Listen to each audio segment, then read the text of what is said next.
Hello everyone, welcome back to healthy flavours. నేను మీ సునీత కిరణ్. ఈరోజు నేను మీకోసం ఒక ఇంట్రెస్టింగ్ అలాగే టేస్టీ రెసిపీని తీసుకుని వచ్చాను. అదే జొన్న పిండితో దోశలు ఎలా చేయాలో చూపిస్తున్నానండి. ఇది బ్రేక్ఫాస్ట్కి ప్రిఫర్ చేయొచ్చు, డిన్నర్కి కూడా ప్రిఫర్ చేయొచ్చండి. ఒకవేళ మీకు జొన్న రొట్టెలు చేసుకోవడం ఇబ్బంది అనుకుంటే దీన్ని ప్రిఫర్ చేయొచ్చు.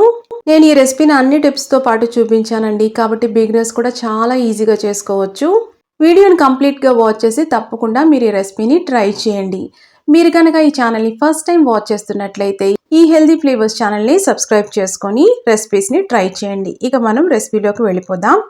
ముందుగా నేను చూపిస్తున్న గ్లాస్తో నేను హాఫ్ గ్లాసు మినపప్పును నానబెట్టుకున్నాను. అలాగే 3/4 గ్లాసు అటుకుల్ని నానబెట్టుకున్నానండి. మినపప్పు కానీ ఏదైనా నానబెట్టుకున్నప్పుడు పప్పు దినుసులు ఆ నీళ్లు కంప్లీట్గా తీసేసుకొని అప్పుడు మనం వాడుకోవాలి, అంతేగాని ఆ నీళ్ళు మాత్రం వాడొద్దండి. ఈ రెండు మనం కలిపి మిక్సీ పట్టుకోవాలి. ఇప్పుడు ఈ మినపప్పుని ఆ నీళ్లు తీసేసి 2 సార్లు కడుక్కొని అప్పుడు మినపప్పుని వాడుకుంటున్నాను. అటుకులు కూడా వేసేసుకుంటున్నాను. మందంగా ఉన్న అటుకులు వాడండి, అప్పుడు మంచిగా ఉంటాయి దోశలు. ఇప్పుడు మెత్తగా మిక్సీ పట్టుకోవాలి. చూసారా, ఇలా ఉండాలి కన్సిస్టెన్సీ. జొన్న పిండి కొట్టించుకున్నారనుకోండి, ఇలా దోశలు చేసుకోవచ్చు, జొన్న రొట్టెలు చేసుకోవచ్చు.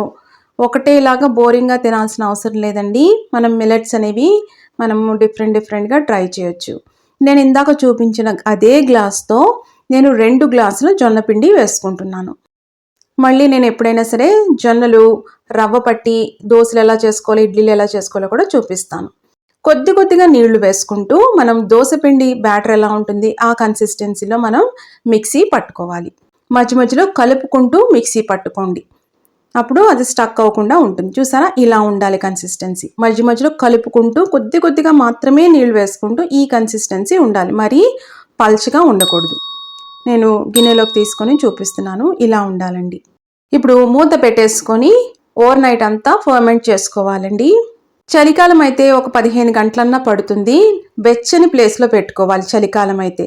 సమ్మర్ అయితే ఏమి ఇబ్బంది ఉండదు, ఓవర్ నైట్ చేసుకున్నా సరిపోతుంది. ఒక 8 hours ఫర్మెంట్ చేసుకుంటే చాలు. చూసారా, ఇలాగా కలుపుకోవాలి. ఇలా ఫర్మెంట్ చేసుకున్నవి తినడం వల్ల దీంట్లో ప్రోబయోటిక్ ఉంటుందండి, గట్ హెల్త్ని చాలా ఇంప్రూవ్ చేస్తుంది. ఇప్పుడు కొద్దిగా మాత్రమే నీళ్లు పోసుకున్నాను, మరీ పల్చగా వద్దు. తగినంత సాల్ట్ వేసుకున్నాను. ఇప్పుడు కలుపుకుందాం.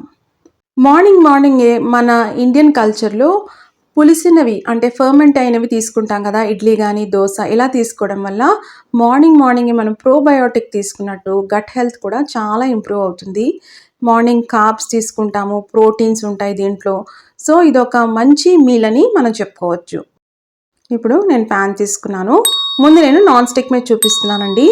ప్యాన్ బాగా వేడెక్కిన తర్వాత కొద్దిగా నీళ్లు చిలకరించుకొని తుడుచుకొని టిష్యూతో ఫ్లేమ్ లోలో పెట్టుకుని దోశని స్ప్రెడ్ చేసుకోవాలండి. ఇది కూడా ఒక టిప్, లేకపోతే మధ్యలో ఇలా అతుక్కున్నట్టు గ్యాప్స్ వచ్చేస్తుంది అనమాట.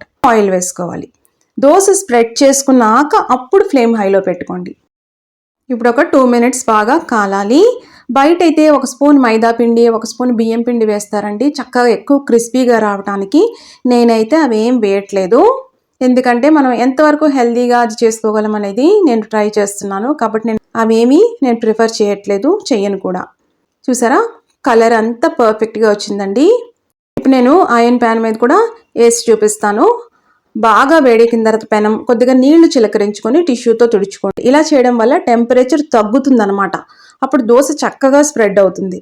ఫ్లేమ్ లోలో పెట్టుకొని అప్పుడు దోశ బ్యాటర్ వేసుకొని స్ప్రెడ్ చేసుకోండి, ఈవెన్గా స్ప్రెడ్ చేసుకోండి. చూసారా, హోల్స్ వస్తున్నాయంటే చక్కగా ఫర్మెంట్ అయిందని అర్థం.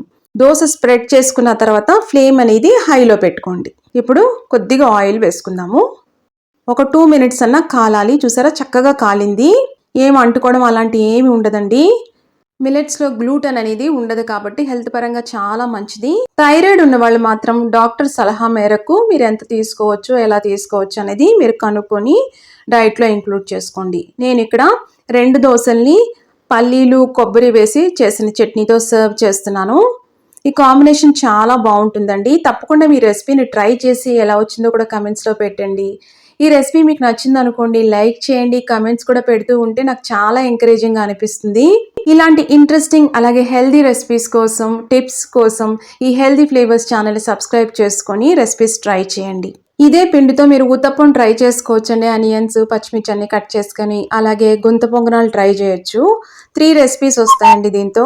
మళ్ళీ మరొక ఇంట్రెస్టింగ్ రెసిపీతో మిమ్మల్ని కలుస్తాను. అంతవరకు stay healthy, happy. Thank you.